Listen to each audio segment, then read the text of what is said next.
Bonjour à tous les amis, j'espère que vous allez bien. Aujourd'hui on se retrouve pour une nouvelle vidéo. Aujourd'hui on se retrouve pour l'avant-match Majorque FC Barcelone à Majorque ce samedi à 21 h. Donc les amis, on va voir plusieurs choses dans cette vidéo. Déjà on va voir quel 11 faut-il aligner parce qu'il y a énormément d'absents à ce retour de trêve. On va regarder les enjeux de ce match, le classement de la Liga, etc. Donc les amis, restez bien jusqu'à la fin de la vidéo, c'est très important pour avoir toutes les informations. Et à la fin je donnerai mon pronostic. N'oubliez pas de vous abonner, c'est très important pour recevoir simplement la notification du débrief que je vais sortir directement après le match. Allez, on perd pas plus de temps, c'est parti pour la vidéo.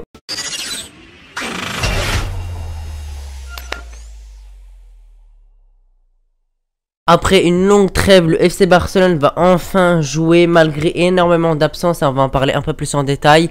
Donc le Barça joue ce samedi à 21 h en Liga. Le Barça doit absolument gagner pour reprendre la première place en attendant le résultat du Real Madrid, en espérant qu'il fasse un faux pas, soit une défaite, soit un match nul pour simplement garder notre première place. On a été premier la semaine d'avant, pas la semaine passée, la semaine d'avant. Et puis malheureusement le Real Madrid a réussi à s'imposer contre l'Atlético 2-1. Et donc ils avaient repris leur première place. Donc on espère déjà, le truc le plus important point de vue comptable, c'est déjà de prendre les 3 points. Ça c'est la chose la plus importante parce qu'on revient de trêve. Déjà c'est très important de se remettre en confiance directement parce qu'on était sur une très belle forme et il faut la reprendre, cette très belle forme. Donc déjà le plus important c'est de s'imposer, de prendre les 3 points et surtout pour garder cette première place et essayer de la conserver, avoir un peu le résultat du Real Madrid. Mais il faut continuer à enchaîner les victoires en Liga jusqu'à un moment. Le Real Madrid va faire un faux pas et nous on va réussir à repasser devant. Faut pas perdre des points bêtement, faut pas simplement perdre des points contre les petites équipes de Liga qui sont bas au classement. Voilà, les Cadiz, les Majorque, les Elche, etc. Ça il faut les battre assez facilement aller-retour pour simplement engranger le maximum de points parce que tu gagnes une Liga pas sur les grands matchs, hein, sur les Clasico, contre l'Atlético, contre Séville, etc. Tu les gagnes surtout en battant les plus petites équipes parce qu'il y en a beaucoup plus que les grandes équipes, hein, parce que si tu bats par exemple, on va dire tu bats toutes les équipes, on va dire tu bats 16 équipes de Liga et tu perds contre simplement le Real et l'Atlético, bah t'es quand même champion. Donc le plus important c'est d'engranger un maximum de points et surtout contre ces équipes parce que c'est pas des points durement pris, même si attention, faut pas simplement sous-estimer l'adversaire. On est totalement favori, on a 11 totalement supérieur, mais faut faire attention parce que eux ils doivent se maintenir, ils vont tout donner pour essayer simplement de défendre, de bien tenir tout le match et essayer de chercher minimum un point. Et je pense que ça va être largement leur objectif, donc ils vont tout faire pour simplement réussir leur objectif. Et nous simplement notre objectif c'est de pallier à ça et d'essayer de les bloquer et d'essayer de marquer très rapidement. Les enjeux de ce match, simplement comme je l'ai dit, c'est de prendre la première place de la Liga et de la conserver au maximum jusqu'au match du Real Madrid. Il me semble il joue dimanche, donc on va voir un peu le résultat. Je sais pas du tout contre qui il joue, je vais pas voir le match, mais en tout cas on va espérer quand même qu'il fasse un faux pas. Et maintenant pour battre cette équipe de Majorque, ce n'est pas la meilleure équipe, c'est une équipe qui est assez bas dans le classement de la Liga. Donc voilà, c'est une équipe qui est assez faible offensivement. Je pense pas qu'ils vont marquer contre nous, mais attention, voilà, sur un contre-attaque, sur un corner, sur un penalty, etc. on peut facilement se faire avoir, hein. C'est assez facile. Voilà, sur une accélération d'un joueur de Majorque, on crée un coup franc, il le marque, on crée un penalty, il le marque, ou un corner où on est vraiment très faible, on n'est pas très bon sur les corners, on encaisse souvent. Donc faut faire attention à ça et essayer de pas se prendre des buts sur coup de pied arrêté parce que je pense que c'est un des seuls moyens où ils peuvent marquer, parce que marquer dans le jeu, je pense que ça va être assez compliqué pour eux, pardon, parce que déjà ils vont avoir très rarement le ballon. Je pense qu'on sera autour des 70-75% de possession, eux aussi, c'est-à-dire ils vont avoir 20, 25, 30% de possession.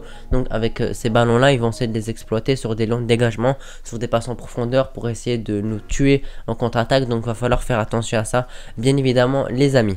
Donc les amis, le FC Barcelone doit absolument s'imposer malgré quelques absents. Je vais vous les énumérer. Donc déjà Sergio Roberto, on n'est pas sûr qu'il soit là. En tout cas moi je vais le mettre dans mon 11, mais ça on va en parler un peu plus tard. Mais en tout cas Sergio Roberto sera pas à 100%. Koundé est absent pour un long moment, je pense on va dire un mois. Araujo est absent jusqu'à la fin de l'année. Je pense que son année 2022 est terminée. Memphis Depay est blessé également, il me semble un mois à peu près. Frenkie de Jong est absent une semaine, donc je pense que le prochain match en LDC, j'espère qu'il sera là. On espère vraiment très fort qu'il sera là, mais apparemment il sera là et normalement il sera là. Bref, il y a vraiment beaucoup d'absents. Dembélé a eu une gêne, mais finalement il est de retour, il s'est entraîné, etc. Donc il va revenir à 100%. Donc on peut le faire jouer également contre Majorque. Donc on a perdu pas mal de joueurs, surtout en défense. En attaque ça va, on garde notre très belle attaque. Au milieu on a perdu Frenkie de Jong et en défense ça fait vraiment très mal. On a perdu simplement 2 défenseurs centraux très importants pour le le Barça est la plupart du temps titulaire. Et nos deux seuls latéraux droits, simplement Sergio Roberto et Hector Bellerin. Aussi, j'ai oublié de dire, Bellerin est également blessé, on sait pas trop, quelques semaines ou un mois. On espère qu'il reviendra le plus vite possible parce qu'on a vraiment besoin de latéraux, surtout à droite parce qu'on n'en a pas. Il va falloir une motivation de la part des joueurs, même si c'est que Majorque, même si c'est un retour de trêve, les joueurs doivent être fatigués parce que voilà, ils ont joué la Nation League, quelques joueurs ont été qualifiés, quelques joueurs ont eu des déceptions et ont été éliminés, mais il va falloir reprendre directement le rythme de la Liga et de la Ligue des Champions parce qu'on joue bientôt l'Inter Milan et on va jouer maintenant Majorque en Liga, donc il faut prendre absolument ces 3 points pour se préparer pour les grands chocs de Ligue des Champions contre l'Inter Milan. Il faut prendre absolument les 3 points, c'est totalement essentiel pour prendre ces 3 points si on veut se qualifier en LDC. Et puis on affrontera quelques semaines après le Victoria Plzen et également le Bayern Munich et aussi une deuxième fois l'Inter, etc.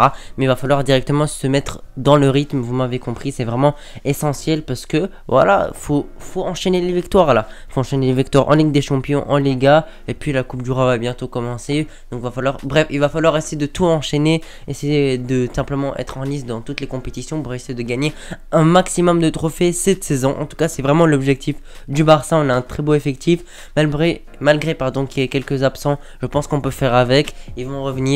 On a beaucoup de joueurs de qualité, que ce soit au milieu ou en attaque, qui peuvent les remplacer. La défense est un peu plus compliquée, mais on peut encore faire le taf avec un Christensen, Eric Garcia, avec Sergio Roberto à droite, etc. etc. Donc faut pas se démotiver, il faut que Xavi simplement remotive les joueurs, qui trouvent un bon dispositif, un bon 11 pour simplement pallier aux blessures. Et voilà les amis, maintenant on va passer simplement au 11 de ce match. Quel 11 faut-il aligner pour ce match contre Majorque ce samedi? Alors les amis, tout simplement dans les cages, pas trop de débat, on va pas trop en parler. Ter Stegen, voilà, Ter Stegen qui fait un très bon début de saison. Il a joué avec l'Allemagne en Nation League, franchement il a été très bon, ça a vraiment été un mur. Donc franchement ça fait vraiment plaisir de voir Ter Stegen continuer comme ça, voilà. Donc franchement tout mon soutien va vers lui.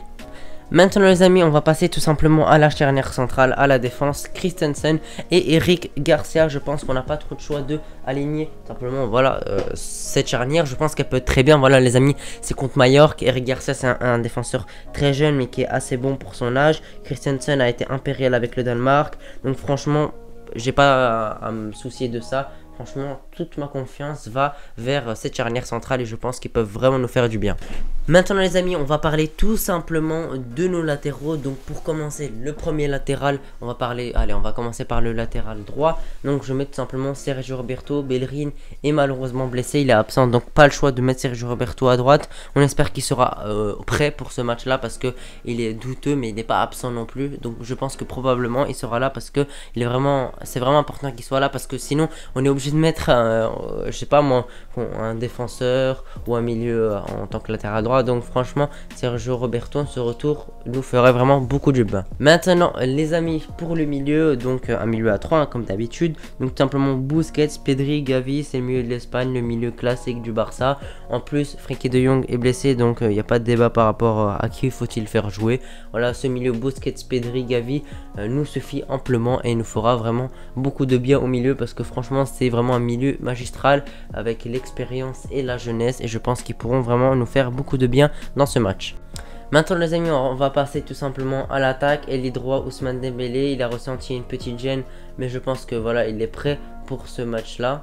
Donc tout simplement moi je le mets titulaire et voilà, donc parce que ce match est vraiment très important, faut vraiment le gagner pour se remettre dans le rythme. Donc moi je vais mettre Dembélé en titulaire, voilà, je pense que il pourra nous faire de belles performances. Actuellement il est vraiment sur un bon rythme, donc je le mets titulaire. À gauche tout simplement Rafinha, voilà, Rafinha qui a fait vraiment une très belle trêve avec tout simplement le Brésil. Il a mis un doublé, il a fait des très beaux matchs, donc pas grand chose à dire là-dessus. Rafinha c'est un joueur qui reste assez jeune, qui performe très bien, donc moi je le mets titulaire. Et en pointe, vous savez très bien qui je vais mettre. En pointe, Robert Lewandowski qui revient de trêve également, qui a fait une passe ici il me semble pour la Pologne, voilà, où ils ont gagné un match vraiment très compliqué. Ils ont réussi à s'imposer grâce à simplement une passe décisive du Polonais. Donc voilà, Lewandowski est sur une forme incroyable en ce moment.